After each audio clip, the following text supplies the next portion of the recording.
안녕하세요. 보건교사입니다. 오늘은 성폭력 선배매 예방 교육을 할 건데요. 오늘 주제는 디지털 성범죄 해체하기, 디지털 성범죄 예방 교육을 할 겁니다. 목차는 디지털 성범죄란 디지털 성범죄 바로보기, 디지털 성범죄 해결을 위한 노력 순서대로 진행될 겁니다. 먼저 디지털 성범죄란 무엇인가 생각해 볼게요. 작년에 N번방이 나오면서 가정통신문이나 이제 온라인 교육이나 이것저것 진행을 했었는데요. 디지털 성범죄가 무엇인지 여러분 알고 있나요?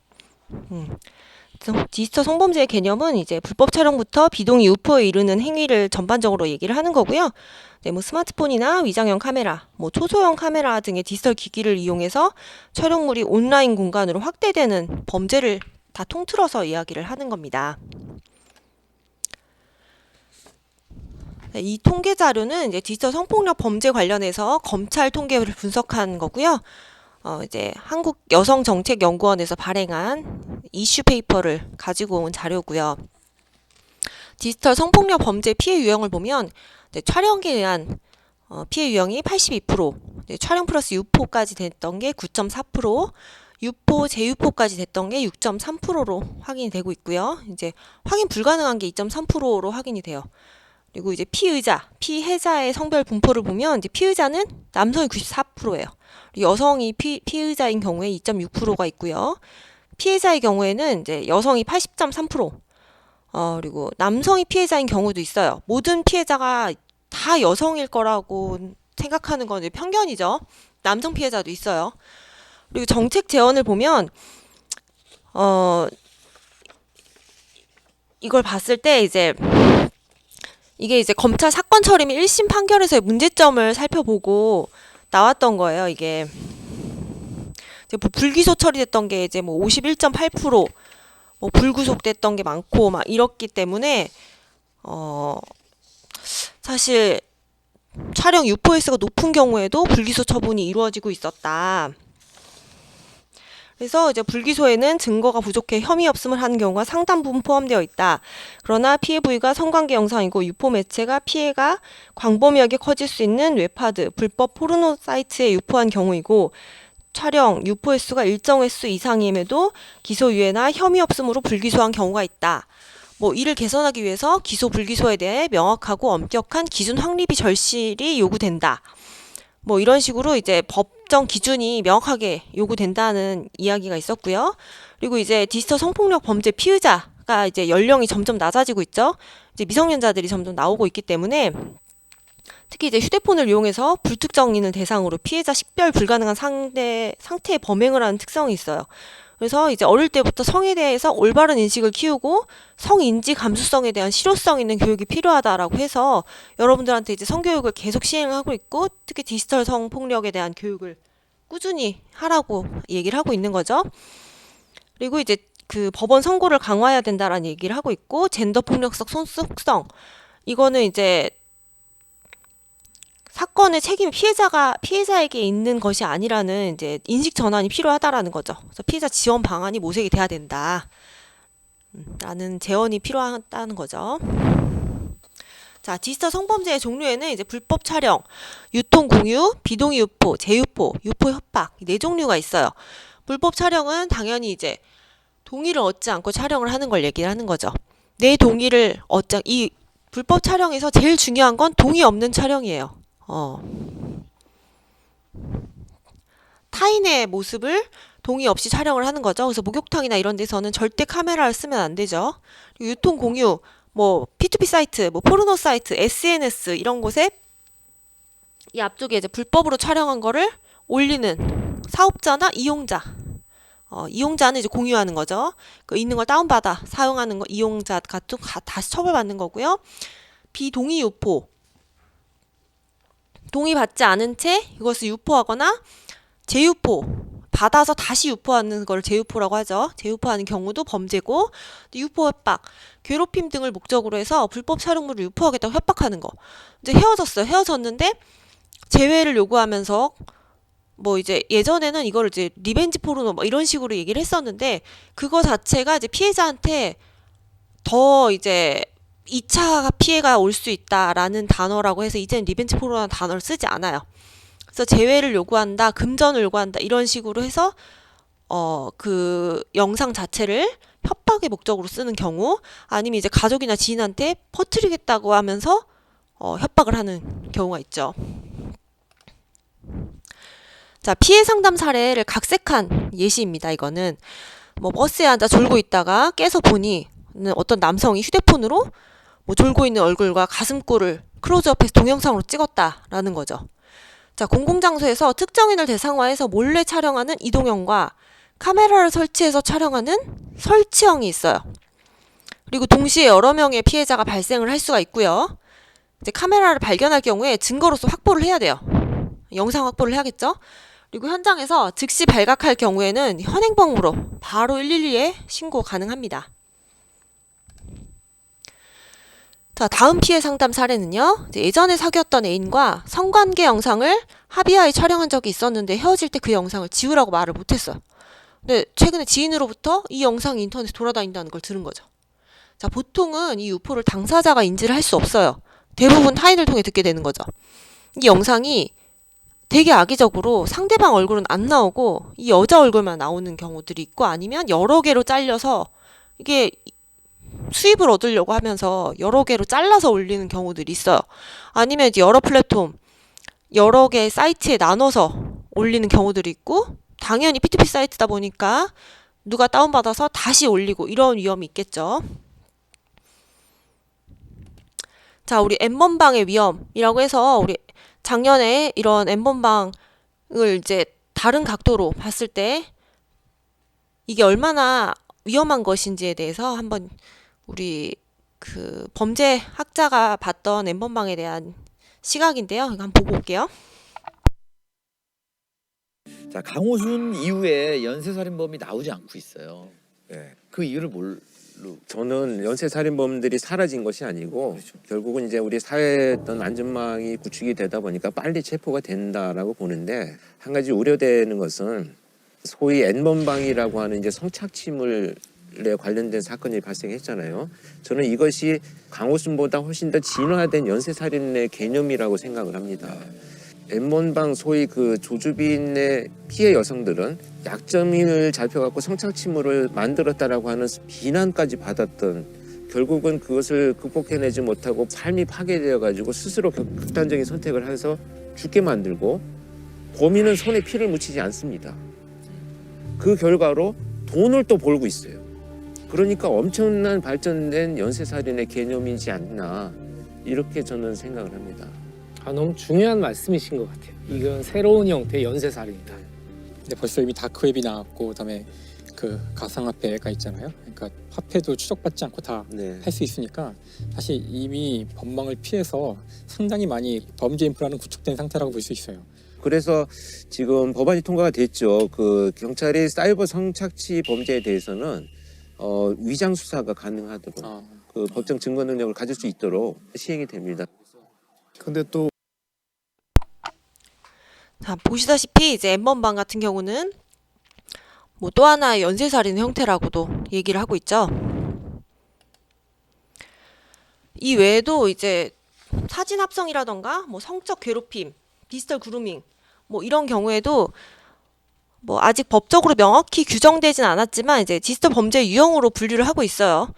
정부에서도 이제 이들 행위에 대한 피해까지 피해자 지원을 확대한 대책을 발표를 했다고 합니다. 이거는 이제 2019년 1월 24일자 정부 보도자료, 이제 불법 음란물 유통 근절을 위한 웹 하드 카르텔 방지 대책 마련을 이제 근거로 해서 이제 제가 선생님이 이제 올려준 건데요. 이제 사진 합성 같은 경우는 일상적인 사진에다가 이제 당사자의 동의 없이 성적인 사진과 합성을 해서 변형 후에 유포하는. 이제 여러분이 장난으로 단톡방에서 친구들을 놀린다고 친구 사진에 여러분 그 반 친구 사진에다가 사진 얼굴을 성적인 사진에다가 이제 하면 이런 성범죄가 될 수 있는 거예요. 그리고 성적 괴롭힘, 단톡방 성희롱 다 똑같이 되는 거고요. 자, 디지털 그루밍, 이게 이제 그루밍이 요새 많이 나오는 내용이에요. 대인관계와 사회적 환경이 취약한 대상에게 다양한 통제, 조종 기술을 사용해서 성착취를 수월하게 하고 범죄 폭로를 막기 위한 일종의 길들임 행위를 얘기를 하는 거죠. 자, 그루밍 관련된 영상 하나 볼게요.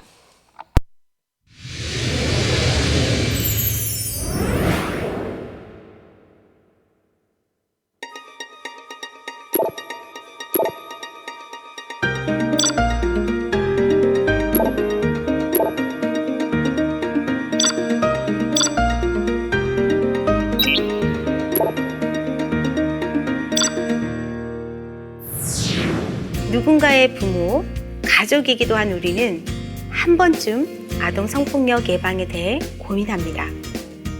아동 성폭력, 성인 성폭력과 어떻게 다를까요? 아동 성폭력은 신체적인 학대와는 달리 피해 아동과 가해자가 밝히지 않는 이상 성폭력 사실을 확인하기가 어렵습니다. 또 아동은 성폭력에 대한 지식과 정보가 부족해 피해가 반복적으로 발생될 위험성이 매우 크죠.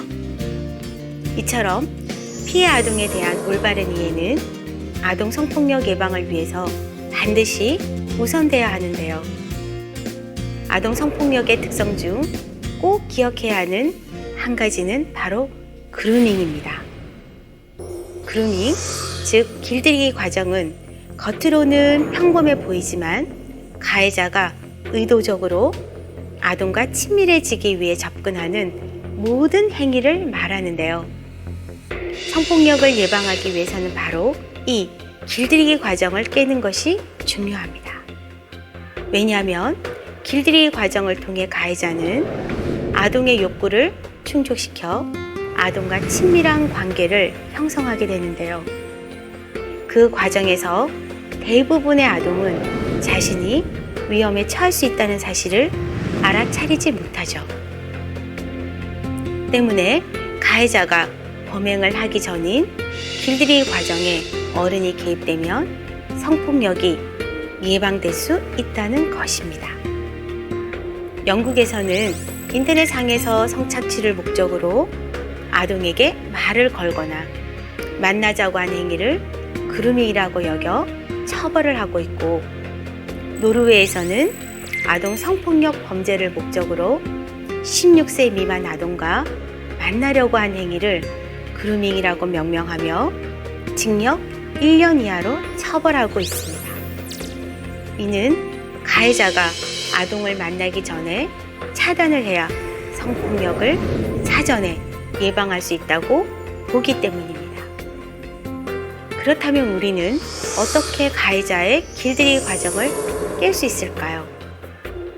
가장 좋은 방법은 의사소통입니다. 즉, 아동이 하루 동안 자신이 경험한 일을 부모 등 보호자에게 이야기하는 것이죠. 적절한 의사소통은 아동의 취약함을 줄여주고 무슨 일이 발생하면 아동 스스로 자신이 겪은 상황을 얘기할 가능성이 높아지기 때문입니다. 더 이상 성폭력 상황에서 가해자에게 저항하도록 가르치는 교육은 예방 교육이 아닙니다. 일상에서의 자연스러운 의사소통을 통한 성폭력 예방 지도, 아동에 대한 관심과 대화가 성폭력 예방의 핵심임을 기억하세요. 나아가 아동의 안전과 보호는 보호자만의 몫이 아닌 우리 모든 어른들의 몫이라는 사실, 무엇보다 잊지 말아야겠습니다.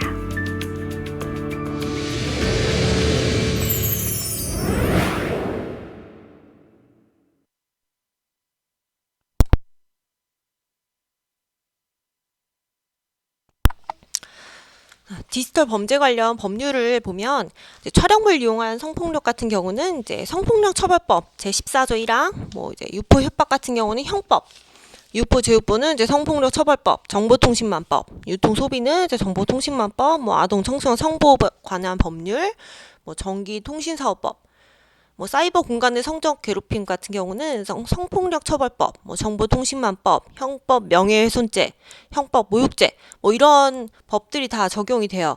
이 외에도 이제 다른 이제 성폭력 같은 경우는 당연히 성폭력 처벌법에 다 적용이 되겠죠. 그거는 이제 선생님이 다 법을 다 써놓진 않았는데 뭐 추가로 이제 사이버 공간 내 성적 괴롭힘이 다 이런 법에 적용이 된다는 걸 여러분이 알았으면 좋겠어서 여러분이 이제 단톡방에서 쉽게 이제 놀리거나 이럴 수 있기 때문에 이제 특히 사진 같은 거 쉽게 이제 합성하거나 이런 경우들이 많다고 해가지고 알아뒀으면 좋겠어서 이렇게 법조항을 올려준 거고요. 자, 두 번째는 이제 디지털 성범죄 바로 보기. 여기서 디지털 성범죄가 발생하는 과정을 한번 보는 거고요.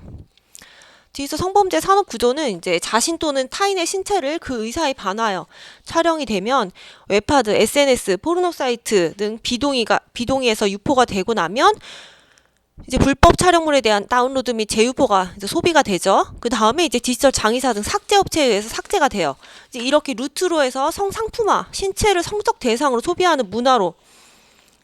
자, 이제 디지털 성범죄가 이제 단순한 개인의 문제가 아니에요. 이거는 소비라는 행위로 통해서 폭력으로서 성립될 수 있는 거죠. 이 유포된 영상을 아무도 보지 않고 소비하지 않는다면 실제 피해가 없겠죠. 하지만 이거를 성적 대상으로 소비하는 소비자가 있기 때문에 이게 피해자가 생기는 거예요.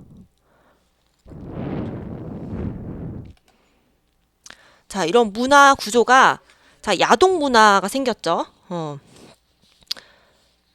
우리가 지금까지 자연스럽게 생각해온 야동 문화. 근데 이게 폭력이에요, 굉장히. 뭐 청소년 시절에 야동을 보는 게 뭐 자연스러운 성장 과정인 것처럼 얘기를 하죠. TV에 뭐 연예인들이 나와서 어릴 때 뭐 청소년 시기에 야동 한 번 안 본 사람 있어요? 뭐 이런 식으로 연예인들이 얘기를 하죠.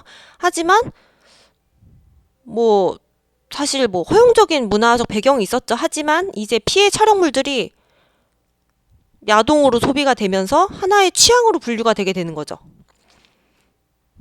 이게 사실 야동이라는 게 불법 촬영물을 이렇게 소비해서 보는 것 자체가 성착취물이잖아요. 성착취물을 소비해서 보게 되면 피해 여성들이 등장을 하게 되는 거죠. 그래서 디지털 성범죄 산업 구조의 기반이 되는 거예요. 아까 N번방의 문제점에 대한 영상을 봤잖아요. 거기 보다시피 이 사업이 이런 산업 구조가 생기면서 이렇게 피해 여성들은 생기고 그 N번방에 이런 N번방을 운영하는 사람들은 손 안 대고 코 푸는 식으로 본인들은 아무것도 하지 않은 채 돈만 벌어 들이는 거예요. 뭐 비트코인 뭐 이런 식으로 가상화폐를 운영하기 때문에, 그리고 이게 여러 이제 뭐 루트를 거쳐서 하기 때문에 꼬리 잡기도 되게 힘들다고 하더라고요.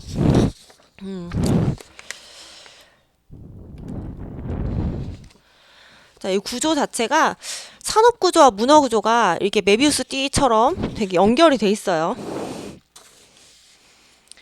이 디지털 성범죄는 개인 간의 문제가 아니라 산업화되고 구조화된 폭력이에요.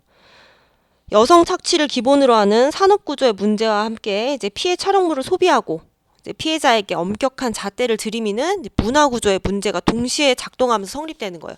아까 그 권희룡 프로파일러님께서 말씀을 하신 게 이제 N번방 피해자들이 결국에는 이제 그 영상이 유포되고 하면서 그 피해자들한테 너는 왜 이 영상을 촬영을 했냐 이러면서 이 잣대를 들이미는 사람들 때문에 자살하거나 이런 피해자까지 등장을 했다라고 했죠. 이런 문화 구조. 결국에는 이제 디지털 성범죄는 구조적이고 문화적인 성폭력이라는 거죠. 자, 이제 피해 촬영물이 콘텐츠 상품으로 유통되는 시장이 존재하는 한에 피해 회복을 기대하기가 어렵고 이제 피해자의 진실성을 판단하는 이제 문화가 지속되면 피해자는 안전해질 수가 없다는 거죠. 그래서 산업 구조, 이거를 소비하는 산업 구조가 있으면 이걸 끊을 수가 없고, 문화 구조, 이 피해자들을 지지할 수 있는 구조가 없으면 이 피해자들을 계속 회복할 수가 없겠죠. 자, 그럼 이 해결을 위하려면 어떻게 노력을 해야 될까요?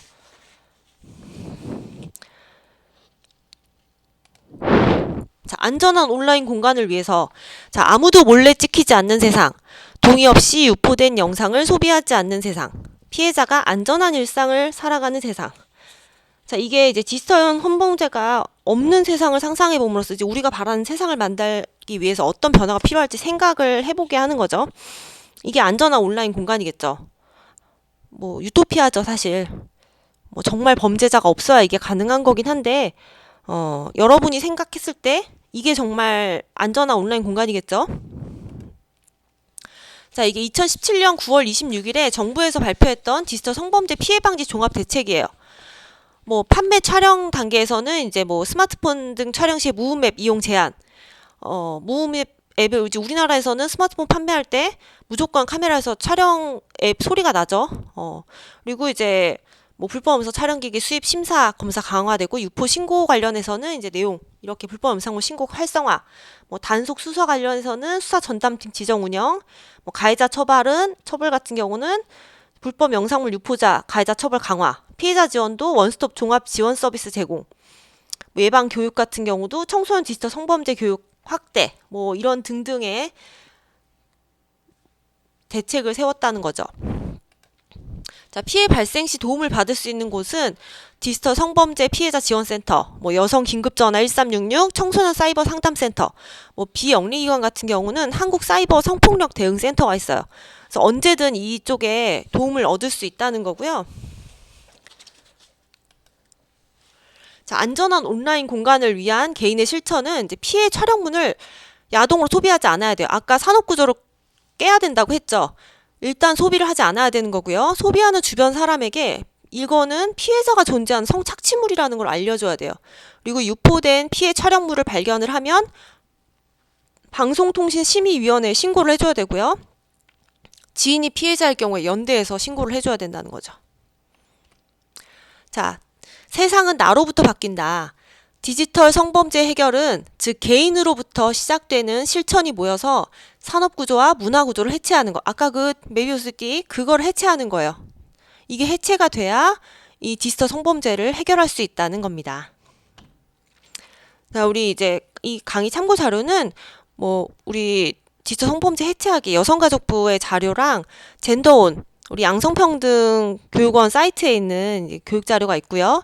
온서울 세이프라고 해서 이게 서울시에서 만든 사이트예요. 여기 들어가 보면 디지털 성범죄 신고하고 이런 거를 하고 이제 성인들 중에 디지털 성범죄에 대해서 감시하는 이런 거를 모니터 요원을 그 선발하고 이런 걸 하고 있어요.